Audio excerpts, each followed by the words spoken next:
ओम साई राम।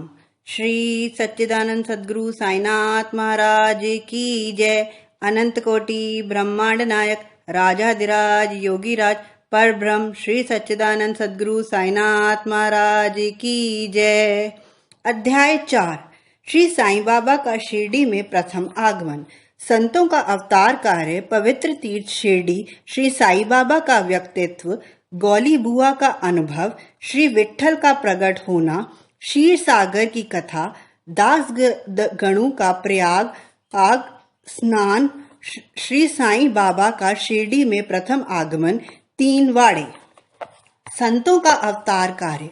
भगवत गीता 4 अध्याय 7-8 में भगवान श्री कृष्ण कहते हैं कि जब जब धर्म की हानि और अधर्म की वृद्धि होती है तब तब मैं अवतार धारण करता हूँ।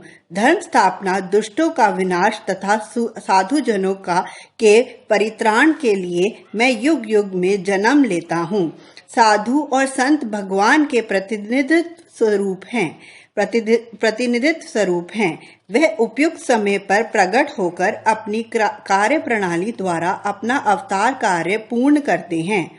अर्थात जब ब्राह्मण, क्षत्रिय और वैश्य अपने कर्तव्यों में से विमुख हो जाते हैं, जब शूद्र उच्च जातियों के अधिकार छीनने लगते हैं, जब धर्म और आचार्यों का अनादर तथा निंदा होने लगती है, जब धार्मिक उपदेशों की उपेक्षा होने लगती है, जब प्रत्येक व्यक्ति सोचने लगता है कि मुझसे श्रेष्ठ विद्वान दूसरा नहीं है, जब लोग निषिद्ध भोज्य पदार्थों और मंदिरों आदि का सेवन करने लगते हैं, जब धर्म की आड़ में निंदित कार्य होने लगते हैं, जब भिन्न भिन्न धर्मावलंबी परस्पर लड़ने लगते हैं, जब ब्राह्मण संध्या आदि कर्म छोड़ देते हैं, कर्मठ पुरुषों को धार्मिक कृत्यों में अरुचि उत्पन्न हो जाती है, जब योगी ध्यान आदि कर्म करना छोड़ देते हैं और जब जनसाधारण की ऐसी धारणा हो जाती है कि केवल धन, संतान और स्त्री ही सर्वस्व है, तथा इस प्रकार जब लोग सत्य मार्ग से विचलित होकर अंधपतन की ओर अग्रसर होने लगते हैं, तब संत प्रकट होकर अपने उपदेशों एवं आचरण के द्वारा धर्म की स्थापना करते हैं। वे समुद्र के ज्योतिष स्तंभ की तरह हमारा उचित मार्गदर्शन करते तथा सत्य पथ पर चलने को प्रेरित करते हैं। इसी मार्ग पर अनेकों संत निर्वतिस्थान, ज्ञानदेव, मुक्ताबाई, नामदेव, गौरा, गोणाई, एकनाथ, तुकाराम, नरहरि, नरसी भाई, सजन कसाई, संवता माली और रामदास तथा कई अन्य संत सत्य मार्ग का दिग्दर्शन करने के हेतु भिन्न भिन्न अवसरों पर प्रकट हुए और इन सबके पश्चात शिरडी में श्री साईं बाबा का अवतार हुआ। पवित्र तीर्थ शिरडी। अहमदनगर जिले में गोदावरी नदी के तट बड़े ही भाग्यशाली हैं, जिन पर अनेक संतों का जन्म धारण किया और अनेकों ने वहां आश्रय पाया। ऐसे संतों में श्री ज्ञानेश्वर महाराज प्रमुख थे। शिरडी अहमदनगर जिले के कोपरगांव तालुका में है। गोदावरी नदी पार करने के पश्चात मार्ग सीधा शिरडी को जाता है। 8 मील चलने पर जब आप नीम गांव पहुंचेंगे तो वहां से शिरडी दृष्टिगोचर होने लगती है। कृष्णादि के तट पर अन्य तीर्थ स्थान गणगापुर, नरसिंहवाड़ी और औदम्बुर के समान ही शिरडी भी प्रसिद्ध तीर्थ है। जिस प्रकार दामाजी ने मंगलवाड़े को पंढरपुर के समीप, समर्थ रामदास ने सज्जनगढ़ को, दत्तावतार श्री नरसिंह सरस्वती ने वाड़ी को पवित्र किया, उसी प्रकार ही श्री साईनाथ ने शिरडी में अवतीर्ण होकर उसे पावन बनाया। श्री साईं बाबा का व्यक्तित्व। श्री साईं बाबा के सानिध्य में से शिरडी का महत्व विशेष बढ़ गया। अब हम उनके चरित्र का अवलोकन करेंगे। उन्होंने इस भवसागर पर विजय प्राप्त कर ली थी, जिसे पार करना महान दुष्कर तथा कठिन है। शांति उनका आभूषण था तथा वह ज्ञान की साक्षात प्रतिमा थे। वैष्णव भक्त सदैव वहां आश्रय पाते थे। दानवीरों में वे राजा कर्ण के समान दानी थे। वे समस्त सारों के स्वरूप थे। ऐहिक पदार्थों से उन्हें अरुचि थी। सदा आत्म स्वरूप में निमग्न रहना ही उनके जीवन का मुख्य ध्येय था। अनित्य वस्तुओं का आकर्षण उन्हें छू भी नहीं गया था। उनका हृदय शीशे के सदृश उज्जवल था। उनके श्री मुख से सदैव अमृत वर्षा होती थी। अमीर और गरीब उनके लिए दोनों एक समान थे। मान अपमान की उन्हें किंचित मात्र भी चिंता न थी। वह निर्भय होकर संभाषण करते, भांति भांति के लोगों से मिलजुल कर रहते। नित्य क्रियाओं का अभिनय तथा नृत्य देखते और गजल कवालियां भी सुनते थे। इतना सब करते हुए भी उनकी समाधि किंचित मात्र भी भंग ना होती थी। अल्लाह का नाम सदा उनके होठों पर था। जब दुनिया जागती तो वह सोते, और जब दुनिया सोती तो वह जागते थे। उनका अंतःकरण प्रशांत महासागर की तरह शांत था। ना उनके आश्रम का कोई निश्चय कर सकता था और ना उनकी कार्य प्रणाली का अंत पा सकता था। कहने के लिए तो वे एक स्थान पर निवास करते थे, परंतु विश्व के समस्त व्यवहारों व व्यापारों का उन्हें भली भांति ज्ञान था। उनके दरबार का रंग ही निराला था। वे प्रतिदिन अनेक कविंदातियां कहते थे, परंतु उनकी अखंड शांति किंचित मात्र भी विचलित न होती थी। वह सदा मस्जिद की दीवार के सहारे बैठे रहते थे तथा प्रातः, मध्याह्न और सायंकाल लेंडी और चावड़ी की ओर वायु सेवन करने जाते तो भी सदा आत्मस्थित ही रहते थे। स्वतः सिद्ध होकर भी वह साधकों के समान आचरण करते थे। वह विनम्र, दयालु तथा अभिमान रहित थे। उन्होंने सबको सदा सुख पहुंचाया। ऐसे थे श्री साईं बाबा, जिनके श्री चरणों का स्पर्श कर शिरडी पावन बन गई। उसका महत्व असाधारण हो गया। जिस प्रकार ज्ञानेश्वर ने आलंदी और एकनाथ ने पैठण का उत्थान किया, वही गति श्री साईं बाबा द्वारा शिरडी को प्राप्त हुई। शिरडी के फूल, पत्ते, कण और पत्थर भी धन्य हैं, जिन्हें श्री साईं बाबा चरणाम्बुजा का चुंबन तथा उनकी चरण रज मस्तक पर धारण करने का सौभाग्य प्राप्त हुआ। भक्तगण को शिरडी एक दूसरा पंढरपुर, जगन्नाथपुरी, द्वारका, बनारस, काशी, महाकालेश्वर तथा गोकर्ण महाबलेश्वर बन गई। श्री साईं का दर्शन करना ही भक्तों का वेद मंत्र था, जिसके परिणाम स्वरूप आसक्ति घटती और आत्मदर्शन का पथ सुगम होता था। उनका श्री दर्शन ही योग साधन तथा और उनसे वार्तालाप करने से समस्त पाप नष्ट हो जाते थे। उनका आज सेवन करना ही त्रिवेणी स्नान के समान था तथा चरणामृत पान करने मात्र से ही समस्त इच्छाओं की तृप्ति होती थी। उनकी आज्ञा हमारे लिए वेद सदृश थी। प्रसाद तथा उधि ग्रहण करने से चित्त की शुद्धि होती थी। वे ही हमारे राम और कृष्ण थे, जिन्होंने हमें मुक्ति प्रदान की। वे ही हमारे परब्रह्म थे। वे छंदों से परे रहते तथा कभी निराश व हताश नहीं होते थे। वे सदा आत्मस्थित, चैतन्य घन तथा आनंद की मंगल मूर्ति थी। कहने को तो शिरडी उनका मुख्य केंद्र था, परंतु उनका कार्य क्षेत्र पंजाब, कलकत्ता, उत्तरी भारत, गुजरात, ढाका और कोंकण तक विस्तृत था। श्री साईं बाबा की कीर्ति दिन प्रतिदिन चहुं ओर फैलने लगी और जगह जगह से उनके दर्शनार्थ आकर भक्त लाभ उठाने लगे। केवल दर्शन से ही मनुष्य, चाहे वे शुद्ध अथवा अशुद्ध हृदय के हो, के चित्त को परम शांति मिल जाती थी। उन्हें उसी आनंद का अनुभव होता था जैसे कि पंढरपुर में श्री विट्ठल के दर्शन से होता है। यह कोई अतिशयोक्ति नहीं है। देखिए, ये एक भक्त ने यही अनुभव पाया है। गौली बुआ लगभग 15 वर्ष के वयोवृद्ध भक्त, जिनका नाम गौली बुआ था, पंडरी के एक वारकरी थे।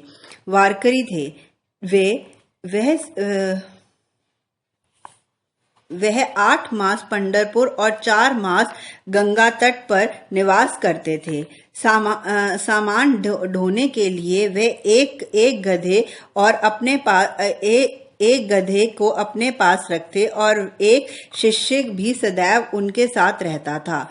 वे प्रतिवर्ष वारी लेकर पंढरपुर जाते और लौटते समय श्री बाबा के दर्शनार्थ शिरडी आते थे। बाबा पर उनका अगाध प्रेम था। वे बाबा की ओर एक टक निहारते और कह उठते थे कि ये तो श्री पंढरीनाथ श्री विट्ठल के अवतार हैं, जो अनाथ नाथ, दीन दयालु और दीनों के नाथ हैं। गौली बुआ श्री विठोबा के परम भक्त थे। उन्होंने अनेक बार पंडरी की यात्रा की तथा प्रत्यक्ष अनुभव किया कि श्री साईं बाबा सचमुच ही पंढरीनाथ हैं। विट्ठल स्वयं प्रकट हुए। श्री साईं बाबा की ईश्वर चिंतन और भजन में विशेष अभिरुचि थी। वे सदैव अल्लाह मालिक पुकारते तथा भक्तों से कीर्तन सप्ताह करवाते थे। इसे नाम सप्ताह भी कहते हैं। एक बार उन्होंने दासगणों को कीर्तन सप्ताह करने की आज्ञा दी।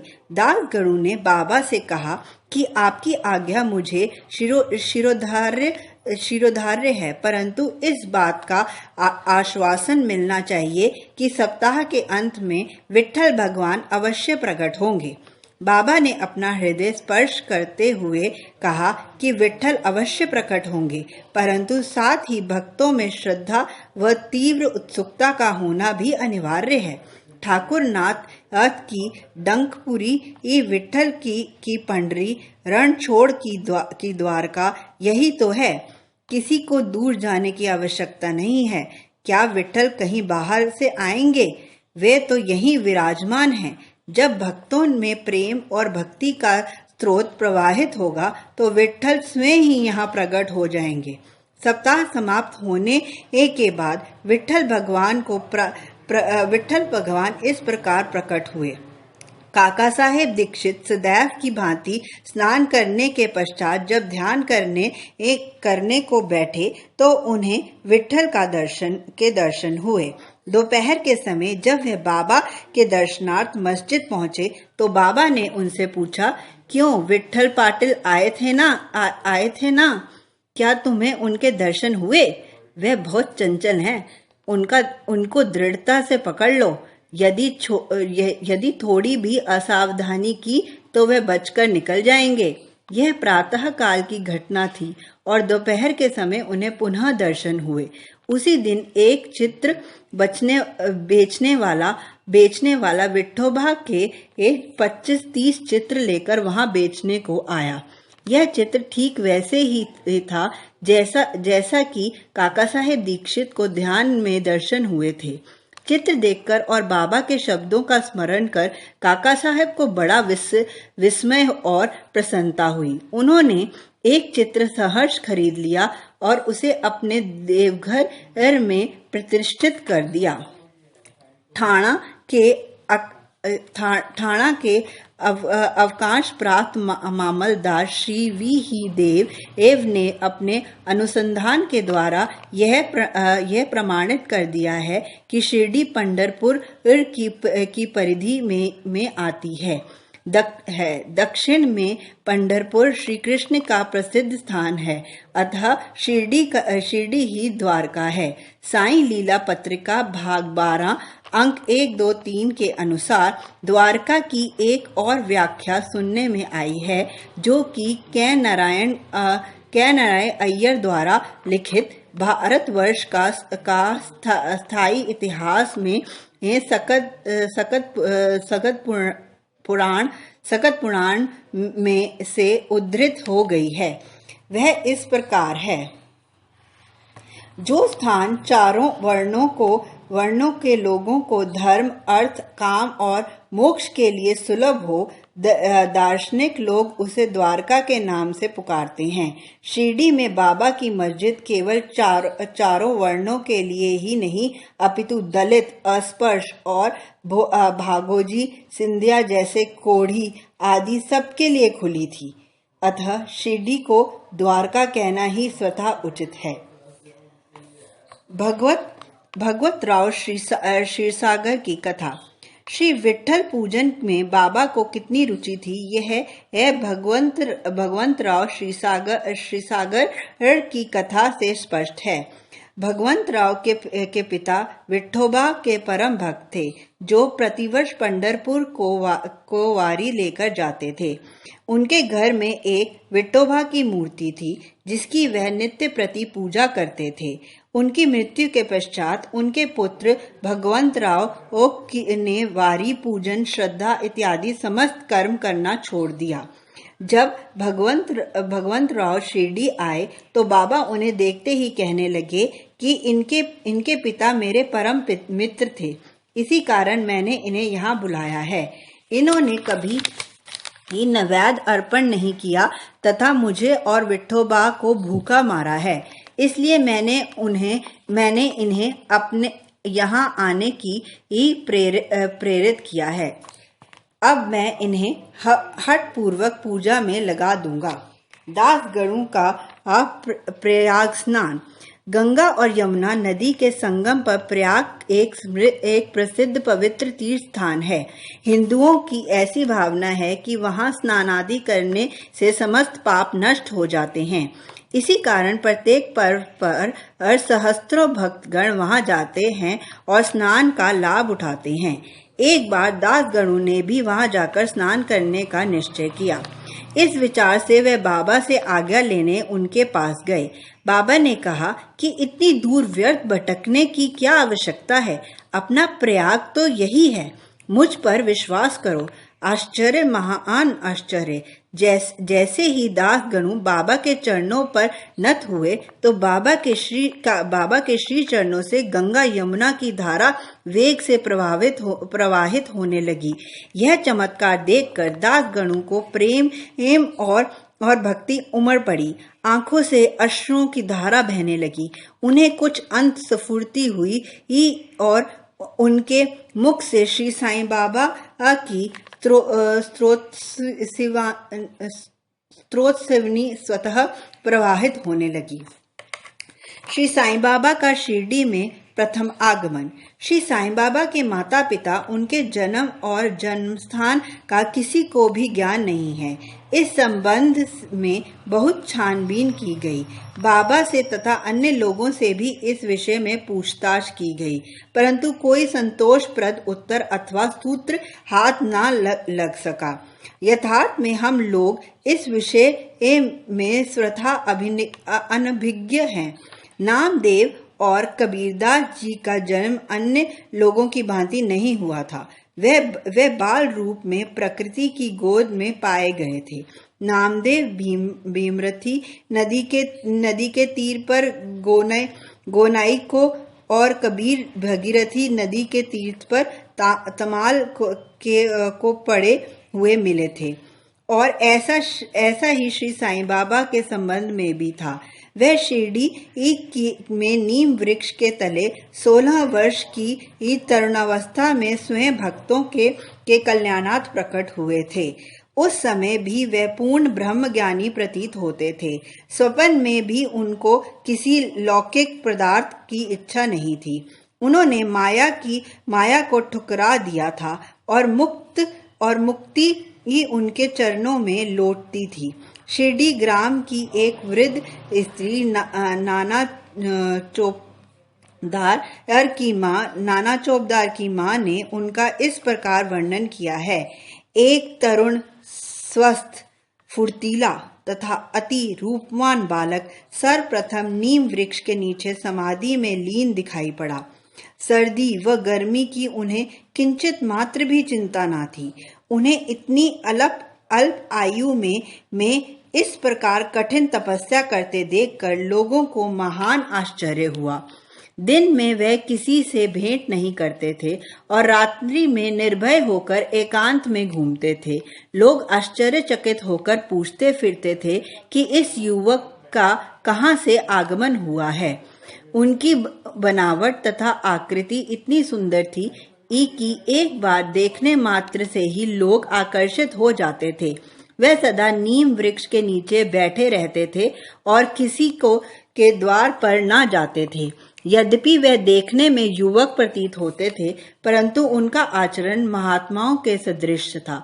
वह त्याग और वैराग्य की साक्षात प्रतिमा थे। एक बार एक आश्चर्यजनक घटना हुई।